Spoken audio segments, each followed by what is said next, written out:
In this video I take a ferry to the town of Dunnoon on the Cowal Peninsula for a 2-day bikepacking adventure. My destination is a remote lochside bothy called Mark Cottage. My route also takes in the 14th century Carrick Castle.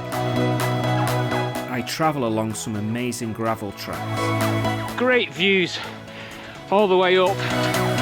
But recent storms cause havoc to the trails. The path was absolutely trash. Road closures forced me to change my plans. And another landslide, and he said it's pretty bad. But I push on regardless. So, the adventure continues.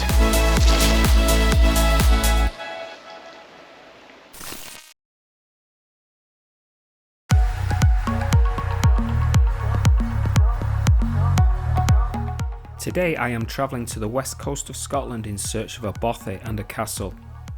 My 2-day adventure starts in the town of Carrick, where I will catch the early morning ferry to Dunnoon on the Cowal Peninsula. From Dunnoon I will pick up a gravel track which will take me through Glen Kin, Glen Lean and then into Glen Masson towards Benmore Botanical Gardens.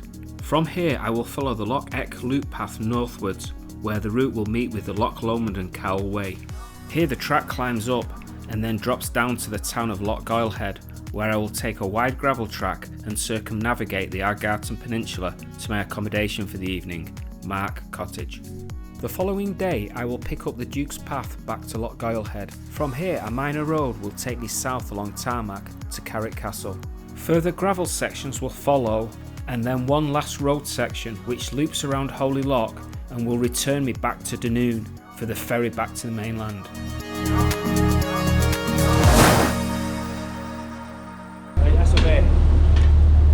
Yes, it's going to be. And I will pass that up.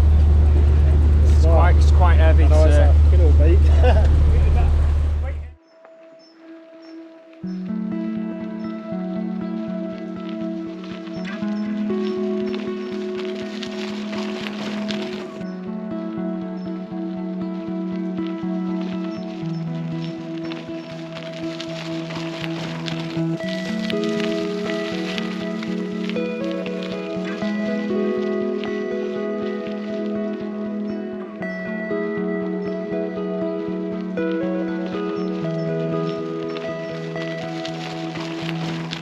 Top of that climb there, lovely gravel road up, just zigzagged up, really nice and easy with great views all the way up, stunning.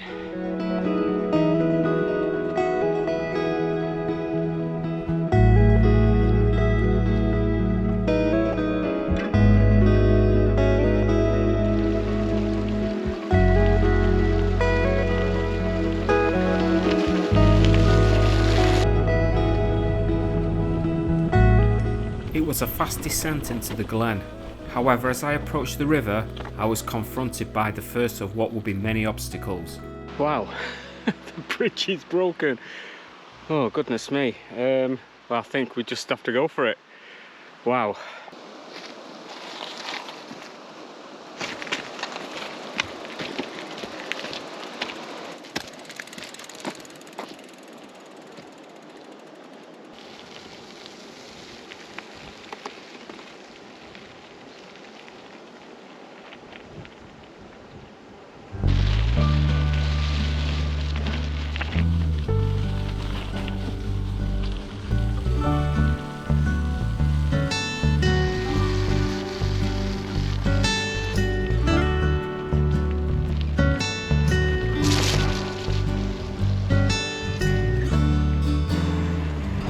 Heading down now, down towards Benmore Botanical Gardens. As I approached the Botanical Gardens, the aftermath of the recent storm was evident to see. The river had burst its banks, trees had been uprooted, and landslides had deposited mud and rocks on the path.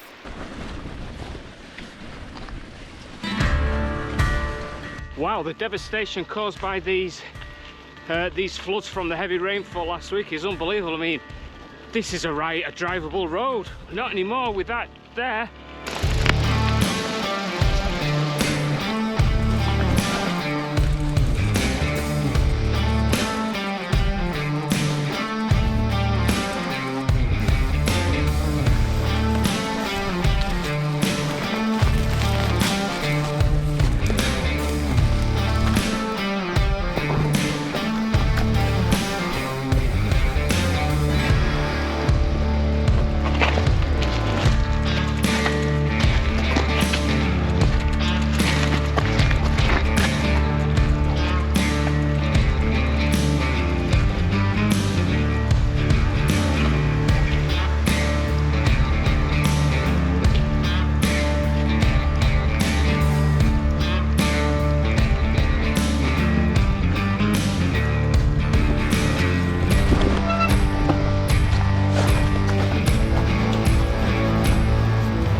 I'm glad that section's over with. I guess that'd have been 30 minutes ride in normal conditions, but oh my god, the path was absolutely trash. Trees fallen, landslides, mud, flooded, everything. Such a shame really, but it just goes to show the power of nature.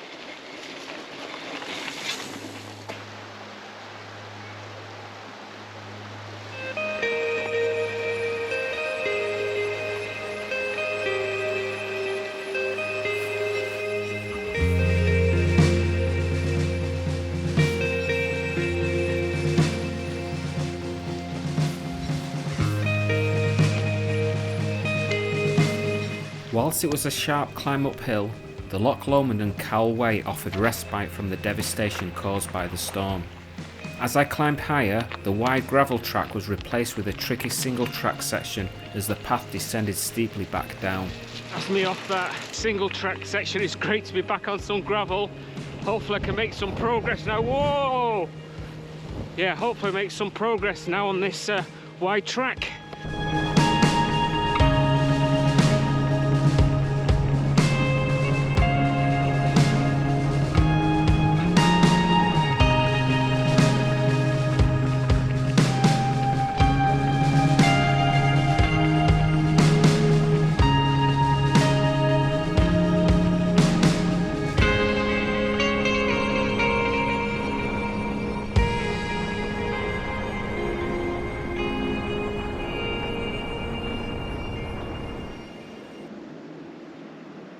From here, it was 25 kilometres to Mark Cottage, and with a good quality gravel track all the way, I was hoping for good progress.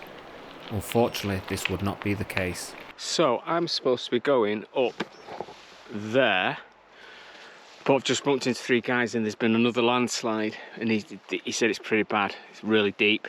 He said it'd be pretty tough to handle the bike over. So another guy suggested I just cycle up the road, or the Rest and Be Thankful road there, and he says you can pick back up onto the trail, so I'll have to do that. And he says it's beginning to get dark, so I need to get to the cottage. The other option is to come back the other way. Oh, decisions. I think I'll go up the road, jump back on the trail, and then just keep my fingers crossed there's no more landslides.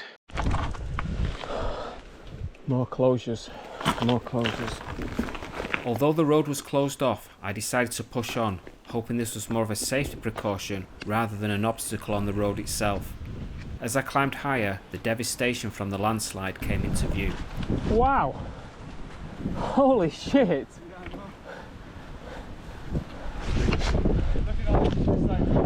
Wow, just look at that, it's just took out the trees and everything. Yeah, I think the track is actually, see if they're halfway up with the trees, they're like in the middle of the slip. Yeah. I think that's oh right, Jesus, okay, wow. So I think that's what we ran into, just coming up there. Oh well. Yeah. Let's see what happens now then. Yeah, well, hopefully that's the last of the disasters. Fingers crossed. See you in a bit. Wow, that was unbelievable. The question is, can I get up to the top?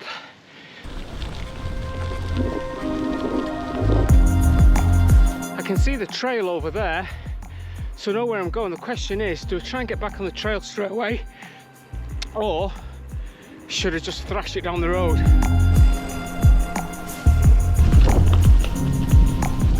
I decided to rejoin the trail, hoping there would be no more landslides. The tracks here in the Ardgartan forest were wide and perfectly suited for a gravel bike. Whilst there was a couple of climbs to contend with, it was predominantly downhill, so progress was good. An hour later I was on the final approach down to the shore of the loch and to my accommodation for the evening, Mark Cottage.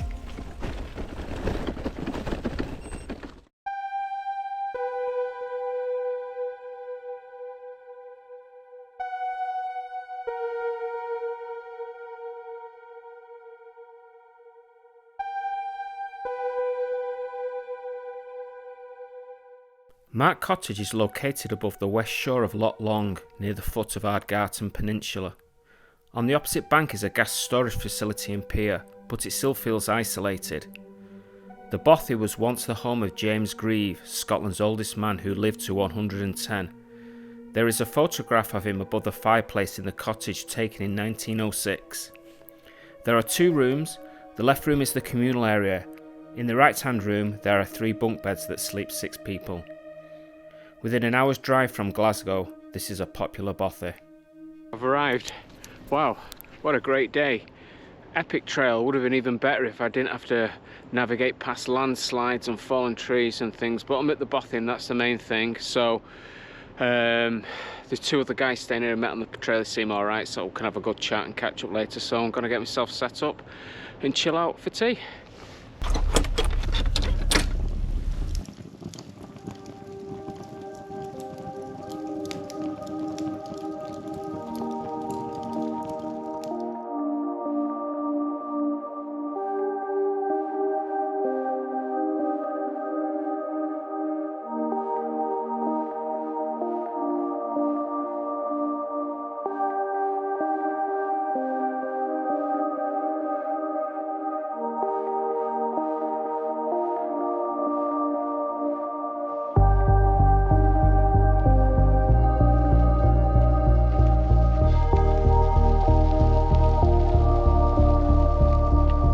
I had a great night's sleep in Mark Cottage, but I wanted to catch the mid-afternoon ferry, so I was up and out early.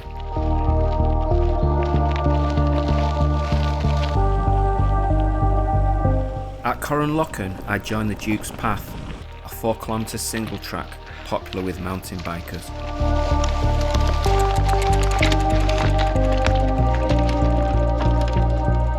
That's me at the top now. That was technical at the end. I suspect it's going to be technical all the way down. We're not too far off the road now. Maybe make some progress then and get over to Carrick Castle. So let's get going. The descent was steep and rocky, definitely more suited to a mountain bike. Whilst I did manage to ride some of the trail, the majority of the time I was pushing my bike. However, the pain was short-lived and I was soon at Loch Ech, where it would be tarmac all the way to Carrick Castle.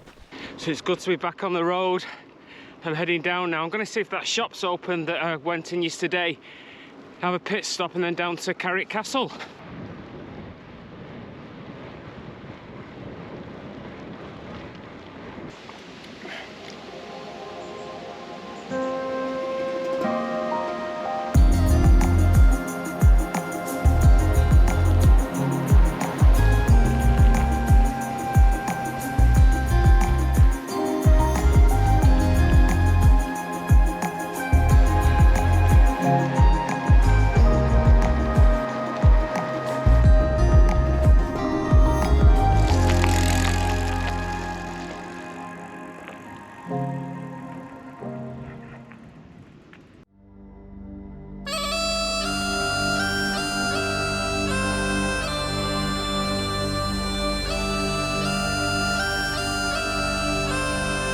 Built in the late 14th century, Carrick Castle is located on the west shore of Loch Ech. The castle was probably built by the Campbells and was used as a hunting lodge by James IV. Mary Queen of Scots also visited in 1563. During the Argyll's Rising in 1685, it was reported that the castle had been burnt and walls reduced sufficiently to make it useless. The keep was a ruin for many years, but is now in private ownership and undergoing restoration.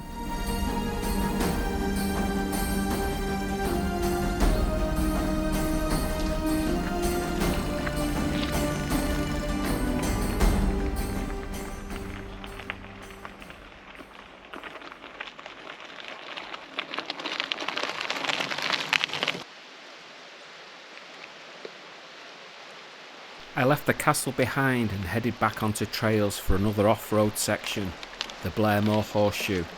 As I ascended, I met a local walker who advised me that due to the storms, the path would be difficult to cycle. He suggested an alternate route. Round like that. Yep. There's another road comes up like that. Okay. You take that road. Yeah. It wiggles.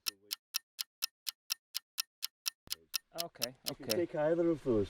Right. The straight ahead takes you back down to the road. The turn off takes you a detour and joins it again, goes back down to the road. Okay. So, All right. Okay, that seems quite straightforward. I'll go for that. Thank you very much for giving the directions. Cheers. Oh, a lovely man there that looked anything but straightforward. Anyway, we'll wing it and see what happens.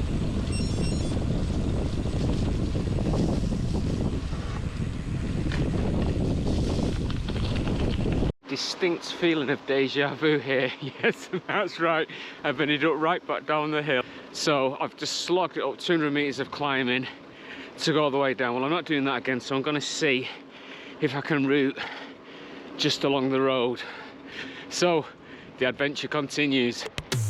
Whilst there were further gravel options if I wanted to extend the route, I was pressed for time, and with a ferry to catch, I decided to take the direct route via the road back to Dunnoon.